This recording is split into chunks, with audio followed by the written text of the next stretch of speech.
दोस्तों नमस्कार। आज की कथा है दयो की रहस्यमयी कथा। तो दोस्तों कथा सुनते हैं।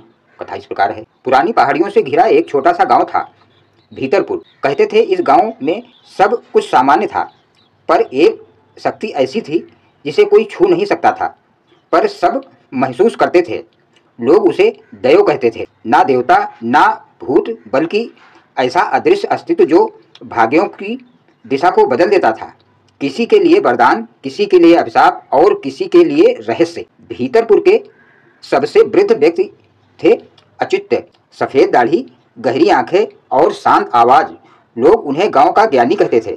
एक शाम उन्होंने अपने पोते ईशान को बुलाया और कहा, बेटा आज मैं तुझे दयो की सच्चाई बताऊंगा, सुनना पर डरना मत। ईशान ने पूछा, दादाजी दयो क्या है? अच्युत ने कहा, कभी भी जानना चाहता बेटा? दयो खुद सामने आ जाता है जब इंसान सोचता है कि उसके पास कुछ नहीं बचा। उस रात चांद बिल्कुल शांत था, हवा में भी हल्की सरसराहट थी, जैसे कोई फुसफुसा रहा हो। अच्युत बोले, सालों पहले इसी गांव में एक युवक था, नाम था सुदीप। साहसी, ईमानदार और मेहनती, लेकिन उसकी सबसे बड़ी समस्या थी, वो अपने भाग्य पर विश्वास नहीं करता था। वो कहता था, मैं ही अपना भाग्य हूँ, मैं जैसा करूँगा वैसा होगा। गांव वाले कहते कि ये बातें दयो को पसंद नहीं आती। संदीप को कभी किसी देवता में आस्था नहीं थी। वो दान नहीं करता था, पूजा नहीं करता था, लेकिन दूसरों की मदद जरूर करता था। और यही कारण था कि लोग कहते थे कि दयो उसे नाराज तो था, पर उसको नज़रअंदाज करता था, पर नष्ट नहीं करता था। एक दिन संदीप को खबर मिली कि पास के जंगल में प्राचीन मंदिर मिला। कहा गया कि उस मंदिर में दयो खुद आया था। सुनने में आया था कि जो व्यक्ति मंदिर में सुबह 4 बजे पहुंच जाता है और हे दयो मैं तुमसे नहीं डरता कहता, उसका भाग्य एक झटके में बदल जाता। लेकिन किस दिशा में बदलेगा यह दयो ही तय करता। संदीप ने चुनौती स्वीकार की। साफ आसमान वाली रात थी। एक लालटेन लेकर वो अकेले निकल पड़ा। जंगल में अजीब सी ठंड थी, हवा नहीं चल रही थी, फिर भी पत्तों की आवाजें आ रही थी जैसे उसके पीछे कोई हो। रास्ते में अचानक लालटेन बुझ गई। उसने माचिस जलाई, लेकिन लो नहीं जली।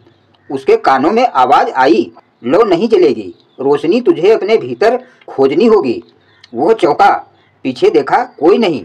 आगे बढ़ा तो एक पत्थर पर सीढ़ियाँ मिली जो नीचे की ओर जा रही थी। नीचे अंधेरा था, पर जैसे वहाँ कोई शक्ति उसे खींच रही थी। वो नीचे पहुँचा तो मंदिर दिखा। बिना घंटी, बिना मूर्ति, बिना कोई तस्वीर, बस एक खाली चबूतरा और उस पर लिखा था, दयो का मंदिर। यह यहाँ इच्छाएं नहीं, सत्य जागता है। संदीप ने जोर से कहा, है देव मैं तुमसे नहीं डरता। तभी हवा में कपकपी दौड़ गई। उसे लगा जैसे उसकी सांस भारी हो गई हो। मंदिर के भीतर एक आवाज गूंजी, सत्य स्वीकार करने की शक्ति है तो तुम्हारा भाग्य बदलेगा। संदीप ने कहा, सत्य क्या है?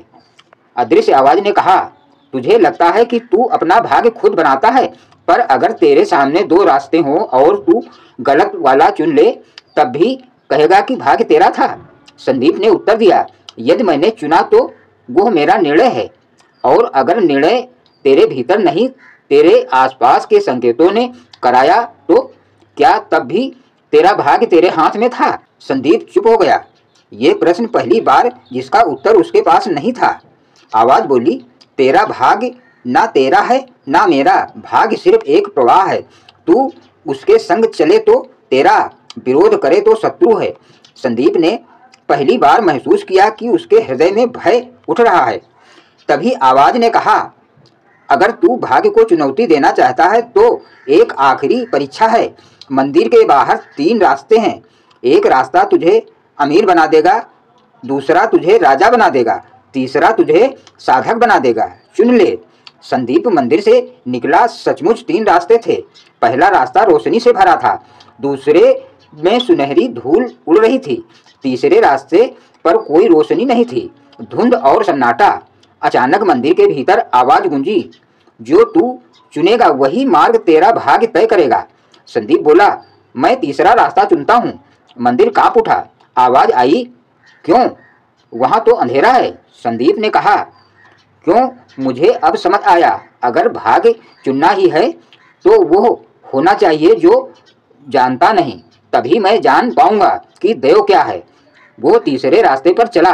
जंगल गहरा होता गया, घना कोहरा भर गया, रात अजीब हो चुकी थी।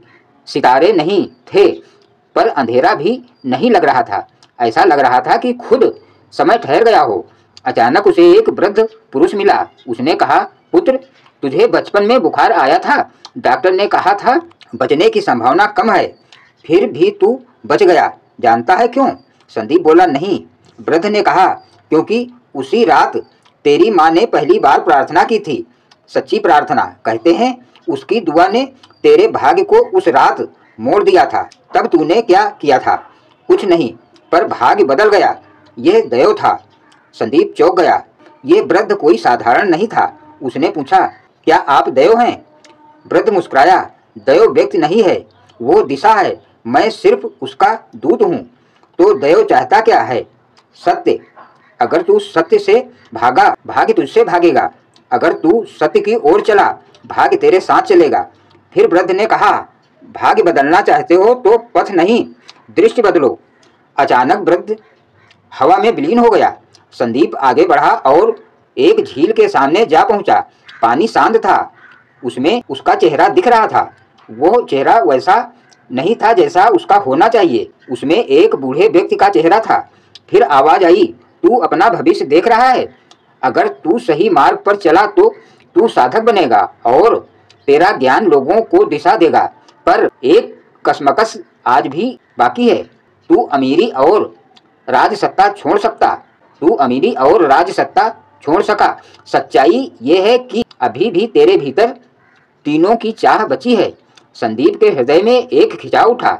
हाँ, मेरे भीतर अभी भी लालच है, लेकिन मैं चाहता हूँ कि देव मुझे ऐसा बनाए जिससे मैं लालच को पहचान सकूं और जीत सकूं। जैसे ही उसने ये कहा, हवा शांत हो गई। जंगल का मार्ग अचानक साफ हो गया। कहीं धुंध नहीं थी, कहीं अंधेरा नहीं। फिर वही आवाज आई, सत्य स्वीकार करने वाले को देव कभी नहीं रोकता, भाग्य उसको रोकता है जो भाग्य को चुनौती देता है। पर जो स्वयं को चुनौती देता है उस पर देव कृपा करता है। सुदीप गांव लौटा। कोई धन नहीं, कोई राजसत्ता नहीं, लेकिन लोग कहते हैं कि उसके भीतर ऐसी शांति थी जो किसी राजा में नहीं थी। वो साधक बना। उसने किसी को भी भाग्य के आगे झुकने की सलाह नहीं दी, पर यह जरूर कहा, देव से मत डरना, देव को पहचानना। जो दिशा है वो कभी दुश्मन नहीं होता। अच्युत ने कहानी पूरी की और अपने पोते ईशान से पूछा, अब बता देव क्या है? ईशान ने शांत होकर उत्तर दिया, देव बाहर नहीं, निर्णय के भीतर छिपा है। अच्युत मुस्कुराए, यही सच्चाई है। देव हमेशा अदृश्य रहेगा क्योंकि वो व्यक्ति नहीं, दृष्टि है। उस रात गांव में अजीब सी शांति थी। लोग सो रहे थे पर हवा जाग रही थी, जैसे कह रही हो कि देव कहीं बाहर नहीं, वो हर जगह पर है जहां निर्णय लिया जाता है। और इस तरह देव की रहस्यमयी कथा एक व्यक्ति की नहीं रही, बल्कि जीवन के हर मोड़ की कहानी बन गई, जहां भाग्य नहीं, हमारी दृष्टि तय करती है कि दिशा कौन सी होगी। देव ना देव है, ना भूत। देव वो क्षण है जब इंसान खुद को पहचान लेता है। तो दोस्तों, ये कथा कैसी लगी कमेंट करके हमको बताइए। सुनने के लिए बहुत बहुत धन्यवाद।